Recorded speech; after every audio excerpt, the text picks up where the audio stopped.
നമസ്കാരം നമസ്കാരം. അപ്പൊ നമ്മുടെ സജീവൻ ജാസ്മിക്കിന്റെ രണ്ടാമത്തെ എപ്പിസോഡാണ്. നമ്മുടെ ദിലീപിന്റെ വിധിയുമായി ബന്ധപ്പെട്ടതാണ് അല്ലെ, നടി ആക്രമിക്കപ്പെട്ട വിധിയുമായി ബന്ധപ്പെട്ട രണ്ടാമത്തെ എപ്പിസോഡാണ്. ഞാൻ പറഞ്ഞിരുന്നല്ലോ ഇതെല്ലാമാണ് കേട്ടോ, ഇതൊക്കെ കാണിച്ചിരുന്നു. നമ്മുടെ ഒന്നാം എപ്പിസോഡ് നിങ്ങൾ ഫോളോ ചെയ്യുമ്പോഴാണ് നിങ്ങൾക്ക് മനസ്സിലാകത്തുള്ളൂ എന്താണ് ദിലീപിന് നിരപരാധിത്വം കോടതി കണ്ടെത്തിയത്. എവിടെ പബ്ലിക് പ്രോസിക്യൂട്ടർ അല്ലെങ്കിൽ പബ്ലിക് പ്രോസിക്യൂട്ടർ പോലീസും ഒരു തെളിവും കൊടുക്കാതെ എന്തുകൊണ്ട്, എന്താണ് കോടതി ദിലീപിനെ വെറുതെ വിടാനുള്ള കാരണം എന്ന് പറയുന്നതിനെ കുറിച്ച് ഇവിടുത്തെ ചാനലുകാരും മറ്റ് ഉള്ളവരും ഒരിക്കലും പക്ഷാപാതം കാണിക്കുന്നതുകൊണ്ട് നിങ്ങൾ അറിയാൻ വേണ്ടിയിട്ടാണ്. നിങ്ങൾ വിശ്വസിക്കാനും വിശ്വസിക്കാതിരിക്കും ഒക്കെ നിങ്ങളുടെ ഇഷ്ടമാണ്, ഇതൊന്നും നമുക്ക് പ്രശ്നമല്ല. പക്ഷെ നിങ്ങൾ മനസ്സിലാക്കിയിരിക്കണം. അതുകൊണ്ടാണ്. അപ്പൊ രണ്ടാമത്തെ എപ്പിസോഡിലേക്ക് സ്വാഗതം ചെയ്യുന്നു. ഒന്നാമത്തെ എപ്പിസോഡ് സജീവ സ്പീക്കിംഗ് നിങ്ങൾ കാണണം. എന്നോടൊപ്പം ഉള്ളത് ഷാജി എന്ന് പറയുന്ന ഒട്ടേറെ വ്യവഹാരങ്ങൾ നടത്തുകയും നല്ല അറിവും നിയമത്തെ കുറിച്ച് നന്നായി experience makes a man perfect എന്ന് പറയുന്നത് നന്നായി അറിയാവുന്ന ഒരു വ്യക്തിത്വമാണ്. അദ്ദേഹത്തിന്റെ വിശകലനം കേട്ടപ്പോൾ ഞാൻ തന്നെ അത്ഭുതപ്പെടുകയാണ്. ഈ കേസുമായി ബന്ധപ്പെട്ട് അദ്ദേഹം ആദ്യമായി ഫോളോ ചെയ്യുന്ന ഒരു സാധാരണ പൗരൻ മാത്രമാണ്. അദ്ദേഹത്തിന്റെ കാഴ്ചപ്പാടിലൂടെയാണ് നമ്മൾ കടന്നു പോകുന്നത്. അപ്പൊ നമുക്ക് തുടരാം ഷാജി. അപ്പൊ നമ്മള് ഇതിന്റെ ഇപ്പൊ ആദ്യമേ നമ്മൾ പറഞ്ഞു ഈ വെറും ആരോപണങ്ങളാണ് പ്രോസിക്യൂഷൻ അവിടെ കൊടുത്തത്. അതായത് ഒരു തെളിവും ദിലീപുമായി ബന്ധപ്പെട്ട് കൊടുക്കാൻ സാധിച്ചിട്ടില്ല. രണ്ടാമത് നമ്മൾ പറഞ്ഞത് പണം നൽകി ഒരു തെളിവ് ഹാജരാക്കാൻ പറ്റിയിട്ടില്ല. പ്രേക്ഷകർ കേട്ടോ കേട്ടോ, ഇതിനകത്തുള്ളതാണ് കേട്ടോ. അല്ലാതെ ചാനലോ സജീവൻ ചേട്ടോ പോലീസോ പബ്ലിക് പ്രോസിക്യൂട്ടറോ പിന്നെ രാമപിള്ള ഇതൊക്കെ ആരും പറയുന്നതല്ല. അപ്പൊ അടുത്തത് നമുക്ക് പറഞ്ഞത് പിന്നെ എന്താണ്, ഫോൺ വിളിച്ചതിന് തെളിവൊന്നുമില്ല. ഇവരൊക്കെ എല്ലാം ഓരോരോ ഇതൊക്കെ ഓരോ ക്രിയേറ്റ് ഇത് കേസിൽ പെടുത്താൻ വേണ്ടി ചെയ്തുകൊണ്ടിരിക്കുന്ന കാര്യങ്ങളാണ്. സാക്ഷികളെ അല്ലെ ഒരു സാക്ഷികളെ സാധിക്കാൻ ശ്രമിച്ചതിന് മാത്രമല്ല, ഒരു സാക്ഷികളെ അവരുടെ സൈഡിൽ നിന്ന് നേർസാക്ഷിയെ ഹിയർസേ പറഞ്ഞിട്ട് ആർക്കും പറയാം. ഞാൻ പറയാണ് ഷാജിയാണ് നടി ആക്രമിച്ച കേസ് കൊട്ടേഷൻ കൊടുത്തത്, ഞാൻ പറഞ്ഞ തെളിവാകത്തില്ല. അപ്പം ഹിയർസേ പറഞ്ഞവരെയല്ല, യഥാർത്ഥ നേർസാക്ഷി അല്ലെ കോടതിയുടെ ഭാഷ നേർസാക്ഷി കേസുമായി ബന്ധപ്പെട്ട സാക്ഷി ഹാജരാക്കാൻ പറ്റിയിട്ടില്ല.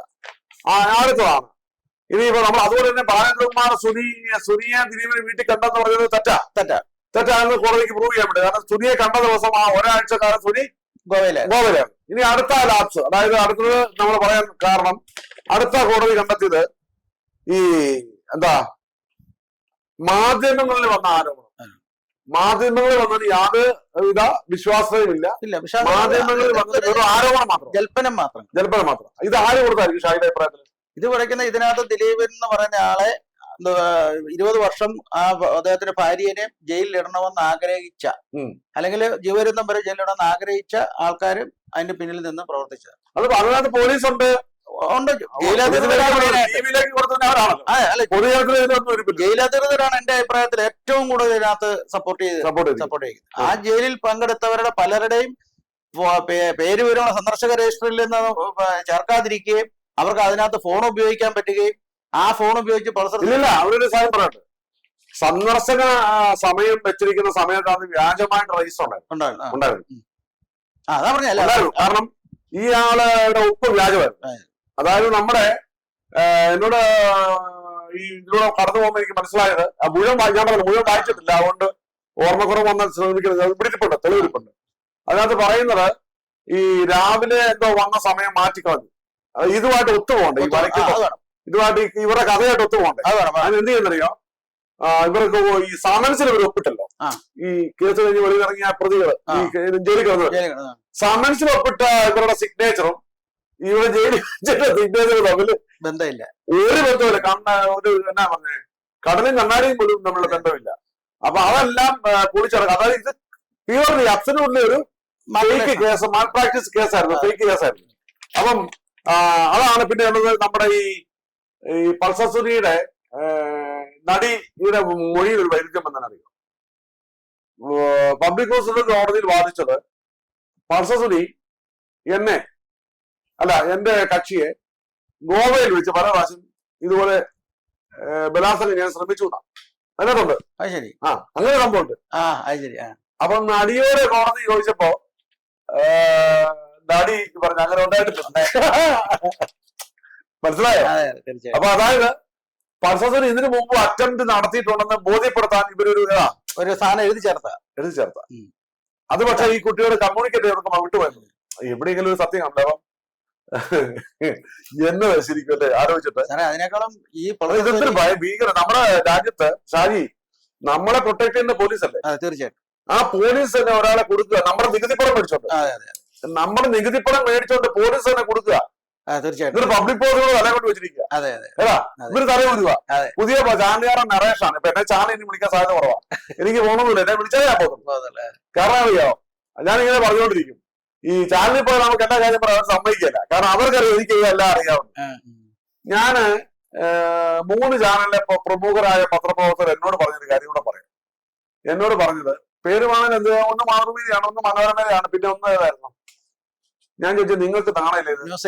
ഇപ്പോഴല്ല നേരത്തെ കേസ് നടന്നോണ്ടിരിക്കും. അപ്പൊ അവരെന്നോട് പറഞ്ഞത് അതിൽ 2 ലേഖനം ഇപ്പൊ അവിടെ ഇല്ല കേട്ടോ. അവർ ചോദിച്ചു സത്യസന്ധരല്ല. അവരെന്നോട് പറഞ്ഞു എന്റെ ചേട്ടാ ഇത് കള്ളക്കേസാ. ഞാൻ പറയാം, അപ്പൊ നിങ്ങൾക്കിത് കള്ളക്കേസാണെന്ന് അറിയത്തില്ലേ? നിങ്ങൾക്ക് ചെറുപ്പക്കാരത്തെ വിദ്യാഭ്യാസമുള്ള ഇതിനൊക്കെ കൂട്ടു നിൽക്കാവോ? ഞങ്ങൾ ജോലിക്കാരല്ലേ, മാനേജ് പറഞ്ഞ അല്ല. എന്ന് ആലോചിച്ച് നോക്കി. ഇവിടെ നിഷ്പക്ഷമായ ഒരു പത്രമില്ല. ഇവിടെ പത്രങ്ങളുടെ എല്ലാം, പത്രങ്ങളുടെ മാധ്യമങ്ങളെല്ലാം വിശ്വാസം പോയി നിൽക്കുകയാണ്. ഇതോടുകൂടി ഓരോ പേരുള്ളവർക്കെല്ലാം പിടികിട്ടി. ഇവന്മാര് പെടുത്തുന്നതാണ്. ഇവന്മാരെന്ത് മാന്യന്മാരാ. ഇവരെ ഇപ്പൊ ഞാനിത് തുറന്നു പറഞ്ഞാൽ എന്നോട് വരിക. എന്നോട് ഇപ്പൊ ഇത് പറയുന്നുണ്ട്, വിളിക്കാൻ ചോദിക്കട്ടെ. കോടാനുകോടി രൂപ മുടക്കിയാണ് ഈ കേസ്, ഇങ്ങനെ കേസ് ഉണ്ടാക്കിയത്. അപ്പൊ നഷ്ടം ആൾക്കാണ് നമുക്കല്ലേ? പിന്നെ നമ്മളിവിടെ നികുതി, ഞാൻ നല്ലപോലെ നികുതി കൊടുക്കുന്നയാളാണ്, പ്രോപ്പറായിട്ട് നികുതി കൊടുക്കുന്ന ഒരാളാണ്. നമ്മുടെ പൈസ എടുത്തിട്ടാണ് ഇവര് വേറൊരു കള്ളക്കേസിൽ ഒരാളെ കുടുക്കിയിരിക്കുന്നത്. ഇവരുടെ പെൻഷൻ പോലും തടയണം, കേസ് എടുക്കണം. തീർച്ചയായിട്ടും ആ വിധി പകർപ്പ് പഠിച്ചിട്ട് അതിനകത്ത് മൂവ് ചെയ്യണമെന്ന് തന്നെയാണ്. മൂവ് ചെയ്യണം. എനിക്ക് എന്റെ അറിവല്ലേ. ഇത് മൂവ് ചെയ്യാതിരിക്കാനാണ് ഇവരെന്ത് ചെയ്യുന്നത്, അപ്പീൽ കൊടുക്കാൻ പറയും. കാരണം ഹൈക്കോടതിയുടെ വക്കീലുമാർ ഇന്നലെ ചാനലുകാരെ തന്നെ പറഞ്ഞു, ഞാൻ രാത്രി ഇവർക്ക് ഇത് കൊടുത്തല്ലോ, ഈ പറഞ്ഞ ഈ തെളിവ് കൊടുത്തില്ല, പറഞ്ഞ ജഡ്ജ്മെന്റ്. ചാനലുകാർ തന്നെ പറഞ്ഞു കേട്ടോ, ഹൈക്കോടതി പോയിട്ട് കാര്യമില്ല. മനോരമയിലും മാതൃഭൂമിയിലും 24 പറഞ്ഞത് പോയിട്ട് കാര്യമില്ല, എല്ലാരും പറഞ്ഞാൽ ഒന്നുമില്ലെന്ന് പറഞ്ഞു. പക്ഷെ എന്നാലും ഇവർ ഹൈക്കോടതി പോകാൻ അറിയോ? ജനങ്ങളെ അഴിവാശിയ. ഞങ്ങൾ ഇപ്പൊ ഇതിനകത്ത് എന്തോ തെളിവുണ്ട്. എന്നാലും അഴിവാശിയ മാത്രമല്ല, വേറൊരു കാര്യമുണ്ട്. ദിലീപ് ഉടനെ എങ്ങും ഇവർക്കെതിരെ മാനനഷ്ടവും കൊടുക്കരുത്, CBI വരാൻ ആവശ്യപ്പെടുന്നത്. ഈ കേസ് ഇപ്പോഴും ഇങ്ങനെ കൊണ്ടുപോകണം. ഏതാ അങ്ങനെ ഇവരെല്ലാം മരിച്ചു കഴിഞ്ഞാൽ, നമ്മളെല്ലാം മരിച്ചു കഴിഞ്ഞാലും ഈ കേസിനൊരു അന്ത്യം കാണരുത്. ഭയങ്കര ബുദ്ധിമാന്മാരാ അല്ലേ? ഒന്നാമത്തെ കാര്യം എന്താണെന്നറിയോ, ഇത് കേസ് ഡയറി എന്ന് പറയുന്ന സാധനം പോലീസും കോടതിയും മാത്രം തമ്മിലുള്ള ലിങ്ക് ചെയ്യുന്ന ഒരു ഇതാണ്. അത് ഒരിക്കലും ഒരു പബ്ലിക് ഡോക്യുമെന്റ് അല്ലാത്തതുകൊണ്ട് നമുക്ക് വിവരാവകാശ നിയമം അനുസരിച്ച് പോലും നമുക്ക് കിട്ടത്തില്ല. ആ സമയത്ത് ഞാൻ പറയുന്നു, ഇപ്പൊ കേസിന്റെ വിധി വന്നു കഴിഞ്ഞല്ലോ, വിവരാവകാശ നിയമം അനുസരിച്ച് ഒരു ചോദ്യം ചോദിക്കണം. ഈ കേസ് ഡയറിയുടെ പകർപ്പുകളും ഈ അന്വേഷണ ഉദ്യോഗസ്ഥരും മുഴുവൻ ഈ 2017 ഫെബ്രുവരി 17 മുതൽ എന്തൊക്കെ ഡ്യൂട്ടിയിലായിരുന്നു എന്ന് ചോദിക്കണം. ആ ചോദിച്ചിട്ട് കഴിഞ്ഞാൽ ഇവര് മിക്കവാറും ഈ പിന്നെ കേസ് ഡയറി തരാൻ സാധ്യത വളരെ കുറവാണ്. അത് എനിക്ക് തോന്നുന്നത് കോടതിയെ തന്നെ വീണ്ടും സമീപിക്കേണ്ടി വരും. അവര് പറയും വിവരാവകാശ നിയമം 8(1)G പ്രകാരം അവര് ഈ സ്വകാര്യത ലംഘിക്കുമെന്നും ഈ ഇരയ്ക്ക് അപകടം സംഭവിക്കുന്നൊക്കെ പറയും. അവര് നിഷേധിക്കാനാണ് സാധ്യത കൂടുതൽ. പക്ഷെ എന്നാലും അത് വിട്ടുകളയരുത്. കാര്യം വെച്ച് കഴിഞ്ഞാൽ കേസ് കൊടുക്കുമ്പോൾ ഈ ഉള്ള കാര്യങ്ങൾ മുഴുവൻ എടുത്തിട്ട് ലിങ്ക് ചെയ്ത്, എനിക്ക് തോന്നുന്നു രാമപിള്ള സാറിനൊക്കെ അറിയാം, നമ്മളെപ്പോലെ പാവപ്പെട്ടവനല്ലല്ലോ പുള്ളി. അപ്പൊ അറിയാം അത് ചെയ്തിട്ട് ഇതിന് എനിക്കൊരഭിപ്രായമുണ്ട്. കാരണം ഇവരെ ഈ കേസ് ഉണ്ടാകുന്നതിന് മുമ്പുള്ള ഇവരുടെ ഫോൺ കോളുകൾ ഉദ്യോഗസ്ഥന്മാരുടെ ഈ പറഞ്ഞ നടികളുടെയും സംവിധായകരുടെ ഒക്കെ പരിശോധിക്കുകയും അതുപോലെ ഇവരുടെ എല്ലാം ബാങ്ക് അക്കൗണ്ട് ഇവരുടെ ബന്ധുക്കളുടെ ഉൾപ്പെടെ പരിശോധിക്കണം. CBI ഇതെല്ലാം തീരുമാനമാവുന്ന. ഞാനൊരു കാര്യം പറയാം ഷാജിയോട്. നമ്പിനാരായണന് ശേഷം അന്ന് നമ്പിനാരായണൻ കേസിലൊക്കെ ദൃശ്യമാധ്യമം, ഞങ്ങളൊക്കെ ചെറുപ്പത്തിൽ ഞാനൊക്കെ അന്ന് പത്രം വായിച്ചുകൊണ്ടിരിക്കുന്ന സമയം. അപ്പൊ നമ്മൾ എത്ര നിരപരാധികളെ കുറിച്ച് കാണും അല്ലെ? നമ്പിനാരായണൻ അത് കേക്കറാണ് താരക്കളയാണ്. അത് അങ്ങനെ സൂര്യ ശോഭ പോലെ തെളിഞ്ഞി ലാസ്റ്റ്. പക്ഷെ അന്ന് പുള്ളിക്ക് അത് കാണാനുള്ള ഭാഗ്യം ഉണ്ടായില്ല. കേരളത്തില് നമ്മുടെയൊക്കെ കാലത്ത് നമ്മളൊക്കെ കുറച്ച് കഴിയുമ്പോൾ മരിച്ചു പോകും, അധികം നാളില്ല, നമുക്കത് എത്ര നാള് കാണും. പക്ഷെ കേരളത്തിൽ എനിക്ക് തോന്നുന്നു നമ്പിനാരായണന് ശേഷം വലിയ ഇര ദിലീപാ. ഇവരെ ശരിക്കും ശിക്ഷിക്കണം. ഇവരെല്ലാം അത് അറിയപ്പെടുന്ന ഇര, അറിയപ്പെടാത്തവര് എത്രയോ. കോടതി ജയിലിനുള്ളിൽ എത്രയോ നിരപരാധികൾ കിടപ്പുണ്ട്, ജയിലിന് വെളിയിൽ എത്രയോ അപരാധികൾ ഉണ്ട്, തെറ്റിയവര് അല്ലേ? അത് പോലീസ് സഹായിക്കാൻ പറ്റില്ല. പോലീസ് നിരൂപിച്ചാൽ ആ യഥാർത്ഥ കുറ്റം ചെയ്ത് വെളിയിൽ കൊണ്ടുവരാൻ പറ്റും. തീർച്ചയായും. ഇപ്പൊ ഈ ചാനലുകാരും തന്നെ ഈ അതിലേക്ക് മേഡമാര് മേഡം അല്ല സാറേ, ഇതെല്ലാം എത്തിച്ചേക്കുന്ന കാവ്യയിലേക്ക് കോൺസെൻട്രേറ്റ് ചെയ്യാനായിട്ടാണ് പ്ലാൻ ചെയ്ത്. ഇപ്പൊ ശ്രീലക്ഷ്മി എന്ന് പറയുന്ന മേഡത്തിന്റെ പേര്, അതിൽ അങ്ങനെ ഒരാളില്ല. മേഡം വേറെ ആളാ, പേര് വേറെയാ. ഇവരൊരു തെറ്റിദ്ധരിപ്പിക്കാൻ വേണ്ടി ഇട്ട പേരാ ശ്രീലക്ഷ്മി. അതെ. ഇതിനകത്ത് മേഡം എന്ന് പറഞ്ഞ ആളാണെന്ന് ഏകദേശം നമുക്ക് എല്ലാവർക്കും അറിയാം അല്ലെ, പേര് നമ്മളാരും ഇനി പറയണ്ട. അല്ല, ഈ മേഡം ആരെന്ന് ഇവര് അന്വേഷിച്ചില്ല. ഇല്ലില്ല. ദിലീപിന് ഇവരിപ്പോ ഒരു സാധാരണ കേസാണെങ്കിലല്ലേ ഉള്ളൂ രണ്ട് സൈഡും അന്വേഷിക്കത്തുള്ളൂ. തീർച്ചയായും ഇത് ഇവര് തന്നെ പ്ലാൻ ചെയ്ത കേസായിട്ട് വൺ സൈഡിലോട്ട് പോയി. ഇതിന്റെ ബുദ്ധിയുള്ളവർക്ക് പിടികിട്ടി. അപ്പൊ എനിക്ക് ഇനി കൊട്ടേഷൻ ഒക്കെ ആയിരിക്കും. എനിക്കിപ്പോ കുറച്ച് ഈ എന്റെ കാര്യം പോക്കാന്നാ തോന്നുന്നത്. ഞാൻ ഈ പറഞ്ഞ് കേരളത്തിൽ ആദ്യം പറഞ്ഞു തുടങ്ങിയ എന്നോട് വൈരാക്കി. പിന്നെ എനിക്ക് അത്യാവശ്യം നമ്മുടെ കുടുംബത്തിലൊക്കെ ഈ പറഞ്ഞ ഉദ്യോഗസ്ഥന്മാരും രാഷ്ട്രീയ പ്രമുഖരും ഒക്കെ ഉള്ളതുകൊണ്ടായിരിക്കും ചിലപ്പോ നമ്മുടെ അല്ലെ പറയുമായിരുന്നു. എന്റെ ഭാര്യ പോലും പറഞ്ഞായിരുന്നു വേണോ കുഞ്ഞുങ്ങൾക്ക് അപ്പനില്ലാതെ പോകുന്നൊക്കെ പറഞ്ഞു. പിള്ളേരൊക്കെ വളർന്നു. ഞാൻ പറഞ്ഞത് ഇത് തുറന്നു പറയുന്നതിന്റെ പേരില് നമുക്ക് ഇപ്പൊ ചിലർ ദിലീപിന്റെ പൈസ വാങ്ങിച്ചു ദിലീപുമായിട്ടൊന്നും ബോധ്യമുള്ള കാര്യം. ഞാൻ ചെറുപ്പം പോലെ എന്റെ ധാർമ്മികോഷം ഉണ്ട്. എന്റെ ഫാദർ പറഞ്ഞു അമ്മയോട് മരിക്കുന്നതിന് മുമ്പേ ഞങ്ങൾ 9 പേരാ. അപ്പൊ പറഞ്ഞായിരുന്നു 9 മക്കളില് ഏറ്റവും നീതിമാനായ മനുഷ്യനാണ്. ഞാൻ ചേംബറിലും പറഞ്ഞു പറയുന്നത്. എന്റെ സഹോദരങ്ങളും സഹോദരിമാരെല്ലാം നല്ല നീതിയോടെ ജീവിക്കുന്നവരാ. അപ്പം ഏറ്റവും നീതിമാനായ അവന് ഈ ധാർമ്മികോഷം കൂടുതൽ അവനോട് കുറയ്ക്കാൻ പറഞ്ഞു. ഞാൻ ഈ ദിലീപ് കേസിൽ മാത്രമല്ല പല കേസും അത് ചാനലിൽ വന്നിട്ടില്ലെന്ന്. നമുക്കിപ്പോ ദിലീപാടി അതിന് ബന്ധം അതിന് മുമ്പ് ഇപ്പൊ വർത്താനം പറയാറുണ്ട്, ഇടയ്ക്ക് വിളിക്കും. ഞാൻ വിളിക്കാറില്ല. ഈയിടെ എന്നെ വിളിച്ചു, ഞാൻ അങ്ങോട്ട് വിളിച്ചെന്നു ഏതാ ഒരു ഇത് ചെയ്യാൻ. അതിന്റെ ആവശ്യമില്ല. എനിക്കിപ്പോ അതൊന്നും നേടാനില്ല. നമുക്ക് കുറച്ച് വൈരാഗ്യം തുറന്നു പറയുന്നതുകൊണ്ട് ശത്രുക്കൾ കൂടിയെന്ന് പറഞ്ഞിട്ട്. പിന്നെ ഒരു കാര്യമുണ്ട്, ഈ ഒരു നമ്മളെ പ്രൊട്ടക്ട് ചെയ്യേണ്ടത് നമ്മുടെ പോലീസല്ലേ. എനിക്കൊരു പ്രശ്നമുണ്ട്, നല്ല പോലീസല്ലേ പറഞ്ഞത്. തീർച്ചയായിട്ടും നമ്മളെ കോടതിയിൽ നിന്ന് മാത്രം. അപ്പൊ പോലീസ് ഒരിക്കലും അങ്ങനെ ചെയ്യാൻ പാടില്ല. അയാളുടെ കുടുംബ ലൈഫില് പരാജയം നമ്മൾ അറിയണ്ട അല്ലെ. അത് അയാളുടെ പ്രൈവസി അല്ലേ ഷാജി? പിന്നെ തീർച്ചയായിട്ടും അതിപ്പം അവരുടെ സമ്മതമില്ലാതെ തട്ടിക്കൊണ്ടുപോയി കെട്ടിയതൊന്നും അല്ല. നിയമപരമായിട്ട് ബന്ധം ഒഴിഞ്ഞതിന് ശേഷമാണ്. ദിലീപിന്റെ മോൾ എന്തുകൊണ്ടാണ് ദിലീപിനോടൊപ്പം നിൽക്കുന്നതെന്ന് ചോദ്യത്തിന് അതെല്ലാം ഉണ്ട്. അത് നമ്മൾ അങ്ങോട്ട് പോകണ്ട, പേഴ്സണലിലേക്ക് നമുക്ക് കരുത്തേക്ക് വരും. അടുത്ത് ഈ ഏറ്റവും പ്രധാനപ്പെട്ട ഒരു കേസാണ് വ്യാജ വാർത്തകൾ മാധ്യമങ്ങൾ ദിലീപ് നൽകാന്ന് പറഞ്ഞു. കേട്ടോളൂ, ഇവരുടെ അടുത്ത നമ്പര് പൊളിഞ്ഞ് പപ്പടമാവുക. വ്യാജ വാർത്തകൾ മാധ്യമങ്ങളോട് കൊല്ലാൻ നടക്കുക. ദിലീപിന് എതിരായ വാർത്തകൾ മാത്രമേ വന്നുള്ളൂ. ദിലീപിനെതിരായ വാർത്തകൾ ദിലീപ് കൊടുക്കുന്നു. ഒത്തിരി ഫൂളിഷ്നസ് പറ്റിയിട്ടുണ്ട്. അത് തെളിയിക്കാൻ പറ്റിയില്ല. ഇവരെ കൊടുത്തോണ്ടിരുന്നത് എന്നോട് നികേഷ് കുമാർ ചർച്ച പറഞ്ഞിട്ടുണ്ട്. അതൊക്കെ ഞങ്ങൾക്ക് ദോഷമാണ്. ഇത് കേൾക്കുമ്പോഴേ നമ്മൾ ആ കിൽക്കത്തിലെ ഒരു സീന ഓർമ്മ വരുന്നത്. ഈ ഇവര് ചിക്കനും പൊറോട്ടയും മേടിച്ചു വെച്ച് അത് മണം കണ്ടിട്ട് വിളി ചോദിച്ചപ്പോ ഇവിടെ ഇല്ലെന്ന് പറഞ്ഞു. പക്ഷെ ഇവര് ഉറങ്ങി കഴിഞ്ഞപ്പോ ഇവിടെ പോയി ചിക്കൻ എടുത്ത് തന്നെ. ഇത് കഴിഞ്ഞ് ഇവര് കഴിക്കാൻ വരുമ്പോ ചിക്കൻ ഇല്ല. അപ്പൊ ഇത് കണ്ടുപിടിച്ച് ഇവരിവിടെ ഈ മോഹൻലാലിനെയും രേവതിയും കൂടെ ഇറക്കി വിടുമ്പോ രേവതി കല്ലെടുത്തെറിഞ്ഞിട്ട് പറയുന്നുണ്ട് പോടാ കോഴിക്കള്ളാന്ന്. എന്ന് പറഞ്ഞാൽ അവരുടെ കോഴി കട്ടുന്നത് ഇവളാ. അവനോട് പറയാണ് ഇവരുടെ ഒരു ധാരണ ഇത് ദിലീപ് അകത്തായി കഴിഞ്ഞപ്പോ ഈ കേസിലേക്ക് ഇങ്ങനെ ഒരു വഴിത്തിലുണ്ടാവും, ഇങ്ങനെ ഒരു ചേഞ്ച് വരും, ഒരിക്കലും ഓർത്തില്ല. പക്ഷെ ദൈവത്തിന്റെ ഒരു നിശ്ചയമാണ്, ഈശ്വര നിശ്ചയം അല്ലേ. സാറേ അതിനറിയോ ദിലീപ് വിട്ടുപോയത് നമ്മളിപ്പോ ഞാനൊക്കെയാണ് വിട്ടുപോയത്. അല്ല സാറേ അതിനകത്ത് ഇതിനകത്ത് കാര്യം വെച്ചാൽ ഇപ്പൊ നമ്മളിപ്പോ ഒരു അവിചാരിതമായിട്ട് ഇങ്ങനെ ഇരിക്കുമ്പോ ഇങ്ങനെ ഒരു കേസിൽ പെട്ട് കഴിയുമ്പോ ആരായാലും എന്നാ ചെയ്യണമെന്ന് അറിയത്തില്ല. ആ ചെയ്യാത്തൊരവസരത്തിൽ നമുക്ക് സാറിനെ പോലുള്ളവരുടെ ഇങ്ങനെയുള്ള ഒരു സപ്പോർട്ട് എന്ന് പറയുന്നത് വലുതാ. ഇപ്പൊ രാമലീല ജനങ്ങൾക്ക് വിരോധം ഉണ്ടെങ്കിൽ പുള്ളി ജയിലിൽ ഇറങ്ങി വന്ന ജാദർ അലി സാഹിബാണ് രാമലീല. ആ രാമലീല വൻ വിജയമല്ലായിരുന്നു. ജയിലിൽ കിടക്കുമ്പോ ഇറങ്ങുന്നത്. ഓ ശരി ശരി. അപ്പൊ അതൊക്കെ വൻ വിജയമല്ലായിരുന്നു.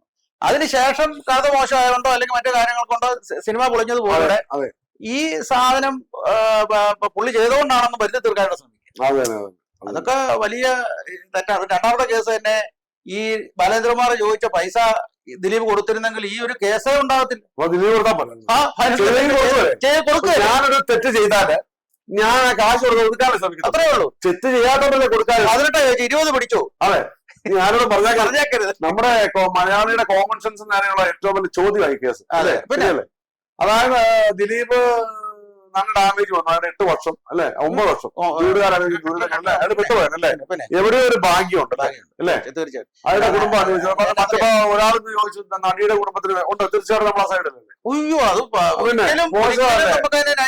കാരണം ആ കുട്ടിയോട് ചെയ്തത് ഈ സക്സസിന് ചെയ്ത് ആ ചെയ്യിച്ചവനെ കൊണ്ടുവരുമ്പോഴാണ് നമ്മുടെ യഥാർത്ഥ ഈ കേസ് പൂർണ്ണമാണെന്ന് ചെയ്യിച്ചവന് പറഞ്ഞു. ഈ പത്രക്കാര് ചാനലുകാരനാണ് ഇതിനെ കുറിച്ച് പറയാത്തത്. ഈ പോലീസ് എന്താ ആവശ്യപ്പെടാത്തത്? എന്നാലും ഇവര് തന്നെ പ്രതികള്. ഇവര് തന്നെയാ പ്രതികള്. ഇത് സാറേ ഇവരുണ്ടാക്കിയ കേസായത്. അതിജീവിതയ്ക്കൊപ്പം പറഞ്ഞു പറ്റും ശ്രദ്ധ തിരിക്കുക. അതായത് അതിജീവിതയെ പച്ചയ്ക്ക് കളിപ്പിക്കുക. ഇവര് പച്ചയ്ക്ക് കളിപ്പിക്കണം. അതിജീവിതോടൊപ്പം ഷൈൻ ചെയ്യാൻ പറഞ്ഞത്.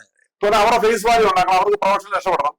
ഏതായാലും നല്ല കേസുള്ള വക്കീൽ രാത്രി ഒരു ചർച്ചയ്ക്ക് ഇരിക്കും പിറ്റേത്തെ കേസിനെ കുറിച്ച് അല്ലേ. പിന്നെ ഇവനൊക്കെ അല്ല പോട്ടെ, അത് എസ് പി ആണെന്ന് പറഞ്ഞിരിക്കുക ഒരാള്. ജോർജ് ജോസഫ് എസ് പി അല്ല. കേൾക്കണുണ്ടോ? എനിക്ക് കേസ് കൊടുക്കട്ടെ. അദ്ദേഹത്തിന് ഞാൻ വിവരാവകാശം എടുത്ത് വെച്ചിട്ടുണ്ട്. CPM ഡിവൈഎഫ്ഐയുടെ ചർച്ചയ്ക്ക് വരുന്ന അരുൺകുമാർ ഇതെടുത്ത് വെച്ചിട്ടുണ്ട് വിവരാവകാശം. ഞാൻ SI ആയിരുന്നു, സസ്പെൻഷൻ ഫലവാശം മേടിച്ചതാണ്.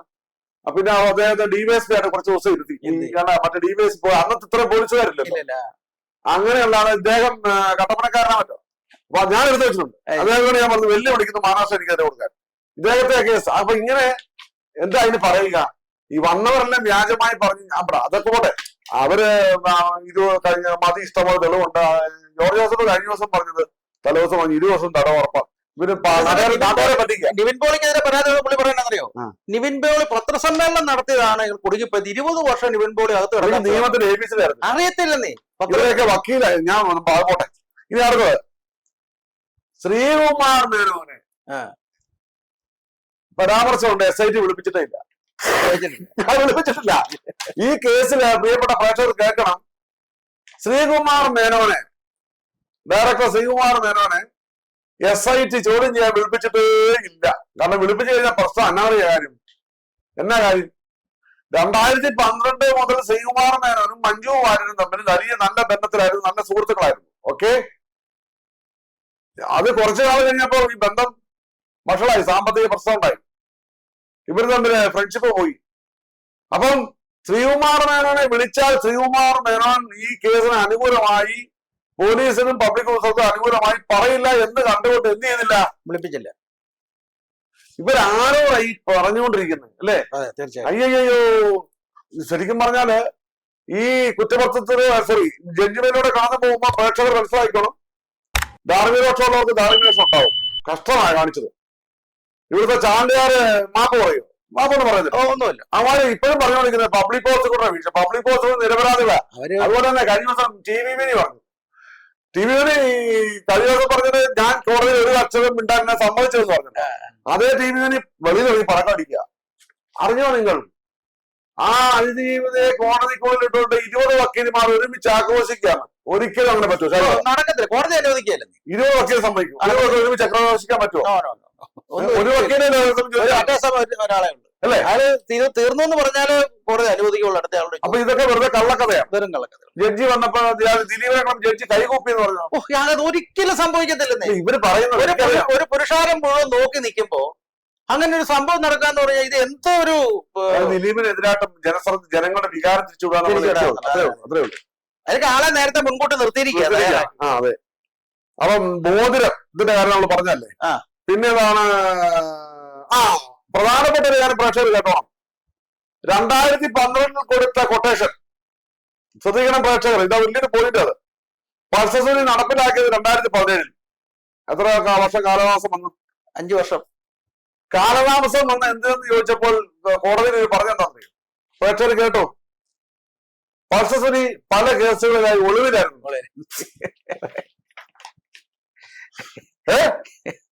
അവൻ കോടതിയിൽ പല കേസുകളും കോടതി ആയിരക്കണക്കിന് മാത്രമല്ല സിനിമയിൽ വർക്ക് ചെയ്യുന്നുണ്ട് പൾസസുനി. മാത്രമല്ല 5 വർഷക്കാലം ഒളിവിലായിരുന്നു പൾസസുനി. ശരിക്കും പറഞ്ഞാല് ഇവർക്ക് പിടിവിട്ടുപോയി അല്ലേ? ഇവരുടെ കയ്യിൽ നിന്ന് പിടിവിട്ടുപോയി. ഇതെല്ലാം കൂടെ ലിങ്ക് ചെയ്യിക്കാൻ പറ്റത്തില്ല.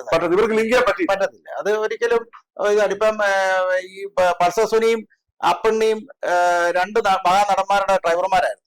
ആ കാലത്ത് ഇവര് പരിചയമുണ്ട്. ആ പരിചയം വെച്ച് ഇവരെ അത് കഴിഞ്ഞിട്ട് എല്ലാവരുടെ ഫോണിൽ നിന്ന് വിളിച്ചിട്ട് അത് ദിലീപിനോട് തന്ത്രക്കോട് അവിടെ കൊടുത്തേര് ഇവിടെ കൊടുത്തേര്. അവൻ പറഞ്ഞു താങ്കളുടെ കേസോട് കൊടുക്കും, ഞങ്ങൾക്ക് കേസോടെ ബന്ധം. എന്നെ എന്തിനാ വിളിക്കുക, എന്നെ വിളിക്കണ്ടെന്നാ പറയുന്നത്. അതുപോലും ഈ ബൈജു കൊട്ടാരക്കര എന്ന് പറഞ്ഞവൻ എടുത്തിട്ട് അലക്കോ കണ്ടോ, ഇത് തെളിവാ. ഇന്നലെ കഴിഞ്ഞ ദിവസം റിപ്പോർട്ടർ ചാനല് നമ്മൾ അരുൺകുമാർ പറയാണ്. ശരിക്കും അരുൺകുമാറിനോട് ഇത്ര പ്രൊഫസറായ മനുഷ്യന്റെ എനിക്കൊന്നും അയാളോട് പകുതി അറിവുള്ള ആളല്ല. അരുൺകുമാർ പറയാണ് പുണ്ണിയുടെ വാഹനം ഈ പൾസസുനിയുടെ ഈ നടി ആക്രമിക്കുന്ന സമയത്ത് പിന്തുടർന്നു. പോലുമില്ല. ശ്രദ്ധിച്ചോ, ഈ ചാനലുകാരുടെ ഡോണ ശ്രദ്ധിച്ചോ നിങ്ങള്. അതായത് കഴിഞ്ഞ ദിവസം റിപ്പോർട്ടർ ചാനലിൽ പറയുന്നു അപ്പുണ്ണിയുടെ വാഹനം നടി ആക്രമിക്കയുടെ വാഹനത്തിന്റെ പുറകാല സഞ്ചരിച്ചു. കുറ്റപത്രത്തിൽ പോലും ഇല്ല കേട്ടോ. ഇരിക്കുന്നേ ഈ നുണയന്മാര് അവരെയൊക്കെ കുറിച്ചൊക്കെ പറയുന്നത്. അറ്റ്ലസ് ഹോസ്പിറ്റലിൽ മുതൽ ആലുവ വരെ പിന്തുടർന്നു. എന്തിന് ചോദിക്കാന്ന് ചുമ്മാ ജനം അറ്റമനായിട്ടിരിക്കുക സിനിമ കാണുന്നത്. ഓ എന്റെ പൊന്നെ, നമ്മളെപ്പോലെ കുറച്ചു പേര് എന്നെ ഇവരെല്ലാം കൂടി ചിലപ്പോ തീർക്കുമെന്ന് തോന്നുന്നു കേട്ടോ. എന്റെ മരണമൊഴി കേട്ടോ. തീർച്ചയായിട്ടും അടുത്ത കേക്ക് ഇത് അടുത്തത് ഓരോന്നോരോന്ന് വായിച്ചിട്ടേ. അപ്പം അടുത്ത പ്രധാന കേസ് നോക്കിച്ചോളാം. കാവ്യയുടെ ഡ്രൈവർ ആയിരുന്നു പൾസസരി. കേക്ക് കാവ്യയിലേക്ക് അടുപ്പിക്കാൻ ശ്രമിച്ചു. മേഡം കാവ്യ മേഡം വേറെ നാടിൽ ഇരിപ്പുണ്ട്. ആ മേഡം കുറെ ആളാ ജയിച്ച മേഡം. കാവ്യയുടെ ഡ്രൈവർ ആയിരുന്നു പൾസസരി. മുകേഷിന്റെ ആയിരുന്നു. അത് നേരത്തെ അല്ല, അത് കേസിനകത്ത് പറയുന്നുണ്ട്. അത് പറഞ്ഞു അത് ഈ അപ്പുണ്ണിയെ വിളിച്ചിട്ടുണ്ടെങ്കിൽ അവര് നേരത്തെ മുകേഷ് ഡ്രൈവർ നമ്മളൊരു സ്ഥലത്ത് ഡ്രൈവർമാരെല്ലാം കൂടെ നമ്മളൊരു ഫംഗ്ഷന് പോകുമ്പോൾ നമ്മുടെ ഡ്രൈവർമാരോട് വർത്താനം പറയാറില്ലേ? പ്രേക്ഷകർക്കറിയില്ല. കല്യാണത്തെ പോലെ മരണം വീട്ടിൽ പോലെ നമ്മുടെ ഡ്രൈവർമാര് ഇവരെല്ലാം കൂടെ ഒടിപ്പിച്ച് വർത്താനൊക്കെ പറയും. അതാണ് ഇത് കാരണം. അടുത്തത് ഇതിനകത്ത് ഞാൻ മുമ്പ് പറഞ്ഞിട്ടുണ്ടായിരുന്നു ഈ ഡ്രൈവറായിരുന്നു. ഈ ഞാൻ മറന്നു പോകുന്നത് ക്ഷമിക്കണം, കാരണം ഇത്രയും ഉണ്ട് കേട്ടോ. ഞാൻ ഇതാണ് ഐശ്വര്യന്റെ പെങ്ങടെ പോകുന്നുണ്ട്, അതുകൊണ്ടാവും. പല ചെറിയ മനുഷ്യനാണ്. അപ്പോ അത് ശരി. 2-3 മാസം കാവ്യമാൻ ഡ്രൈവർ ആയിരുന്നല്ലേ? ഈ കാവ്യമാനായിട്ട് എപ്പോഴെങ്കിലും സംസാരിച്ചിട്ടുണ്ടോ? സംസാരിച്ചിട്ടേ ഇല്ല. സംസാരിച്ചിട്ടില്ല. അതെന്നാ കാരണം? കാവ്യമാവിന് ഫോണില്ലായിരുന്നു. എന്റെ കൊല്ല് പോയോ കിട്ടുന്നുണ്ടോ? കാവ്യമാവിന് ഫോണില്ലായിരുന്നു. എന്നാ പോട്ടെ. കാവ്യമാവിന്റെ അമ്മയ്ക്ക് ഫോണുണ്ടോ? ഉണ്ടായിരുന്നു. അതിന് വിളിച്ചിട്ടുണ്ടോ? ഇല്ല. അതായത് കാവ്യമാധവന്റെ ഡ്രൈവർ കാവ്യമാധവൻ മനസ്സിൽ ചിന്തിക്കുകയാണ്, രാവിലെ 8 മണിക്ക് വരണം. എന്താ സുനി ഉടനെ ഓം ക്രീം കുട്ടിച്ചാത്ത രാവിലെ 8 മണിക്ക് സുനി വിളിച്ച. ഇവര് ശരിക്കും പറഞ്ഞാൽ ഇവർക്ക് എന്നെ അതിനൊക്കെ പറയുന്നല്ലേ, ഒരാളെ ദ്രോഹിക്കുന്നതിന് കഥ ഉണ്ടാക്കുന്നതിന്. അപ്പൊ പ്രേക്ഷകർ കേൾക്കുന്നുണ്ടല്ലേ? ഇതെല്ലാം പ്രേക്ഷകർ നോട്ടിൽ വെച്ചത് കഥ പോലെ നമ്മൾ തലമുറയ്ക്ക് പറഞ്ഞു കൊടുക്കാം. ഇങ്ങനൊരു പണ്ട് മുത്തശ്ശിക്കഥ പറയുന്നില്ലേ, ഇങ്ങനൊരു നാട്ടിലൊരു ദിലീപ് ഉണ്ടായിരുന്നു, ഒരു അതിജീവനി ഉണ്ടായിരുന്നു, ഒരു കേസ് ഉണ്ടായിരുന്നു, ആക്രമിക്കപ്പെട്ട കേസ്. അപ്പോൾ അവിടെ സംഭവിച്ച കാര്യങ്ങൾ ഇതൊക്കെയായിരുന്നു. കൊച്ചു പിള്ളേർക്ക് എന്താ പറയുക, നമുക്കൊക്കെ കുഞ്ഞുങ്ങള് ഗ്രാൻഡ് ചിൽഡ്രൻസ് ഉണ്ടാകുമ്പോൾ അവർക്ക് വലുതാവുമ്പോൾ പറഞ്ഞു കൊടുക്കാം ഈ കഥ. കേരളത്തിൽ ഇതൊരു പാഠമാവുന്നു. ഒരു നിരപരാധി ശിക്ഷിക്കപ്പെടാൻ പാടില്ല. നാളെ നിങ്ങളാവാം, ഞാനാവാം, മറ്റൊരാളാകാം. ഒരു നിരപരാധി ശിക്ഷിക്കട്ടെ. കുറ്റം ചെയ്തവനെ ശിക്ഷിക്കണം, അവനെ തൂക്കിക്കൊള്ളണം. അല്ലേ? ശരിയല്ലേ? തീർച്ചയായിട്ടും. സമൂഹത്തിൽ അരാജകത്വം ഉണ്ടല്ലോ, കോടതിയെ കുറിച്ച് പറയണ. അല്ല ശരി, കലാപം ഉണ്ടാക്കാൻ സൃഷ്ടിക്കുന്നതും പറയും കേസെടുക്കാവുന്നതിന്. ദിലീപിനെ അനുകൂലിക്കുന്നതിന് പ്രതികൂലിക്കുന്നതിന് ഞാനിപ്പോ കേസ് ഇപ്പറാത്തുണ്ട്. ബൈജു കൊട്ടാരക്കര TV വിനി ആശാ ഉണ്ണിത്താൻ കേസ് വരുന്നുണ്ട്. ആണല്ലേ? ആശാ ഉണ്ണിത്താൻ കഴിഞ്ഞ ദിവസം പറഞ്ഞില്ല, ഞാൻ ഭരണഘടനയെ അംഗീകരിക്കാൻ. ഭരണഘടനയെ അംഗീകരിക്കാൻ ഒരാളെങ്ങനെ അഡ്വക്കേറ്റ് ആകുന്നത്? ഒരാൾ പൗരനാണ്, ഇത്ര വിവരമുള്ളതാണ്. അപ്പൊ സ്കൂൾ അസംബ്ലിയിൽ പോലും ഒരു പ്രതി ചൊല്ലിയിട്ടില്ല. അല്ല, അവർക്ക് എന്താ പറയാ, അവർക്ക് ഈ ഫ്രസ്ട്രേഷൻ ആയിട്ട് എന്നാ പറയണെന്ന് അറിയത്തില്ല. സജിതാറിന്റെ നേരെ ആക്രമിച്ചേനെ. എന്നിട്ട് ഞാൻ പറഞ്ഞേ എല്ലാം ആക്രമിച്ചിട്ട് ശ്രീരാം ഈ സൂഡോ ഫെമിനിസ്റ്റുകളുടെ പ്രശ്നം. സൂഡോ ഫെമിനിസ്റ്റുകൾ എന്ന പ്രശ്നം ഇവളമാരെ കുടുംബമൊന്നും നോക്കത്തില്ല, കുഞ്ഞുങ്ങളെ നോക്കത്തില്ല, മിറ്റടിക്കത്തില്ല, കാലഞ്ചായ്പ ഉണ്ടാക്കത്തില്ല. രാവിലെ ഇറങ്ങിയേക്കുക. ഇവിടെ പാവപ്പെട്ട പെണ്ണുങ്ങള് ജോലിക്ക് പോകുന്നു. എന്ത് പെണ്ണുങ്ങൾ രാവിലെ ജോലിക്ക് പോകുന്നതിനേക്കാൾ തുണിക്കടകളിലും ഫോട്ടോസ്റ്റാറ്റ് മിഷൻ ബേക്കറികളിൽ നിൽക്കുന്നു, ഓഫീസിൽ ജോലിക്ക് പോകുന്നു. കഷ്ടപ്പെട്ട് കുഞ്ഞുങ്ങളെ വളർത്തി രാവിലെ 5 മണിക്ക് 4 മണിക്കൊക്കെ എഴുന്നേറ്റ് കുഞ്ഞുങ്ങൾക്ക് ആഹാരം വെച്ച്, വൈകിട്ട് വരെ ആഹാരം വെച്ച്, പ്രായമുള്ളവരെ നോക്കി പെട്ടെന്ന് ഒരുങ്ങി അവരെന്തെങ്കിലും പോയി ജീവിക്കുമ്പോ അതാണ് യഥാർത്ഥ പെട്ടെന്ന്. ഇല്ലേ? തീർച്ചയായിട്ടും. ഇത് ഇവിടെ കുറെ സൂഡോ ഫെമിനിസ്റ്റുകൾ ഇറങ്ങിയിരിക്കുകയാണ്. ആണുങ്ങളെല്ലാം പീഡിപ്പിക്കാൻ നടക്കാന്ന് പറഞ്ഞു. എന്റെ പൊന്നെ, രാവിലെ തുവാലയുടെ ചെറിയ തുവാലയുടെ നീളത്തിലുള്ള ബ്ലൗസ് തയ്പ്പിച്ച് ലിപ്സ്റ്റിക്കും ഒക്കെ ഇട്ട് ഒരു കണ്ണാടി മുന്നോട്ട് വെച്ച് ഞാൻ പച്ചയ്ക്ക് എന്റെ സാരി ഞാൻ പറഞ്ഞിരിക്കും, എന്നെ ഇങ്ങോട്ട് ഉണ്ടാക്കട്ടെ. അടുത്തത് എനിക്ക് സത്യം പറഞ്ഞ കോമഡിയാണ്. ദൃശ്യം സുനി ഷൂട്ട് ചെയ്തുകൊണ്ട് വരും. സുനി ഷൂട്ട് ചെയ്തുകൊണ്ട് വരുമ്പം ഇത് സൂക്ഷിക്കട്ടെ. ഇത് സൂക്ഷിക്കണമെങ്കിൽ ബാങ്കിലോക്കർ തന്നെ വരത്തുള്ളൂ, അല്ല വേറെ എവിടെ സൂക്ഷിക്കരുത്. ഒന്ന് ആലോചിച്ച് നോക്കി. ദൃശ്യം സുനി ഷൂട്ട് ചെയ്തുകൊണ്ട് വരുമ്പം ആ ദൃശ്യം ഒരിക്കലും നഷ്ടപ്പെടാതിരിക്കാൻ വേണ്ടി ദിലീപ് എന്ത് ചെയ്തു? ബാങ്കിൽ ലോക്കർ എടുത്തു. ഉള്ളാണ് ദിലീപ്. അത് മാത്രമല്ല, ഈ ദൃശ്യത്തിന് വേണ്ടി പ്രത്യേക ഒരു അക്കൗണ്ട് തുടങ്ങി. ആര്? ദിലീപ്. സാറേ അതിനും ഏറ്റവും വലിയൊരു കോമഡി എന്താ പറയാ, അങ്ങനെ സംഭവമില്ല. ഒരു എല്ലാം പൊളിഞ്ഞ് പാളീസായി. ആലുവയിലുള്ള ഒരു അഭിഭാഷകന്റെ കയ്യിൽ കൊണ്ട് ഇതിന്റെ ഒരു ദൃശ്യം കൊടുത്തിട്ട് ഇവൻ പോയി. ഈ പൾസർ സുനി ആ വക്കീല് ഈ ദൃശ്യം കോടതിക്ക് സമർപ്പിച്ചു. അതായത് ഒരു പൗരധർമ്മമായിട്ട് അതെ അതെ കോടതിക്ക് സമർപ്പിച്ചു. അതായത് പൗരധർമ്മം നമുക്കൊരു ക്രൈം നടന്നതിനെ സംബന്ധിച്ച് എന്ത് വിഷയം കിട്ടിയാലും നമ്മൾ സമർപ്പിക്കണം. പക്ഷെ അവിടെ പോലും എനിക്ക് സംശയം എന്താണെന്ന് വെച്ച് കഴിഞ്ഞാൽ ഇതെല്ലാം കോടതിയിലേക്ക് ചെല്ലാൻ വേണ്ടിയിട്ട് തന്നെയല്ലേ ഈ കളിയെല്ലാം കളിച്ചത്. അല്ലെങ്കിൽ ഇവൻ എവിടെയെങ്കിലും കൊണ്ട് കുഴിച്ചിട്ടാ പോരെ, അല്ലെങ്കിൽ ഒളിച്ചു വെച്ചാ പോരെ. ഇതൊന്നും ഇത് കൊണ്ടുവച്ച് ഇവൻ തന്നെ വിലക്ക് വാങ്ങിച്ചു. സുപ്രീം കോടതി പൈസ കൊടുത്തത് പ്രേക്ഷകർ മനസ്സിലാക്കണം. സുപ്രീം കോടതിയിലൊക്കെ ഒരു കേസ് ലക്ഷങ്ങൾ വേണം. സുനിക്ക് സാമ്പത്തികമായിട്ട് ഭയങ്കരമായ ഭക്ഷണം പോലും ഇല്ലെന്ന് അവരുടെ അമ്മ പറയുന്നു. വീട്ടിൽ ഭയങ്കര ദാരിദ്ര്യം. ഹൈക്കോടതിയിലൊക്കെ കേസ് ഹൈക്കോടതിയിലൊക്കെ കേസ് പിന്നെ നല്ല ഫീസ് കൊടുക്കണം, നല്ല ലക്ഷങ്ങൾ വേണം. ആയിരങ്ങളെങ്കിലും വേണം. ആയിരങ്ങൾ ഹൈക്കോടതി കേസ്. എന്റെ പൊന്നപ്പ, ഇനി ഇൻ കേസ് പരസ്യവും പബ്ലിസിറ്റിയും കിട്ടുമെന്ന് പറഞ്ഞിട്ട് ആരെങ്കിലും കുറച്ച് കൊടുത്താലും ചുമ്മാ ചെയ്യത്തില്ല. ഞാൻ ചോദിക്കട്ടെ, ഈ ലക്ഷങ്ങൾ കോടികൾ മുടക്കിയത് ആരാ? അന്വേഷിക്കുന്നില്ല. അന്വേഷിക്കാത്ത കാര്യം പറ. അല്ല ഇനി ദിലീപ് കൊടുത്തോ ഒളിച്ചു വെച്ചിട്ടാണെന്ന് പറയാൻ പോലും അന്വേഷിക്കുന്നില്ല. എന്നാ കാര്യം അറിയോ? ഇവര് തന്നെ കൊടുത്ത ആരാ? പിന്നീട് കഥകാര് ഇവര് തന്നെ ഇവരെ അർത്ഥ ചെയ്യൂ. ഇവര് തന്നെ കൊടുത്ത. പിന്നെ അടുത്തൊരു പ്രശ്നം അറിയാം, വ്യാജ വാട്സപ്പ് ഗ്രൂപ്പ്. അയ്യോ അതാണ് പറയേണ്ടത്.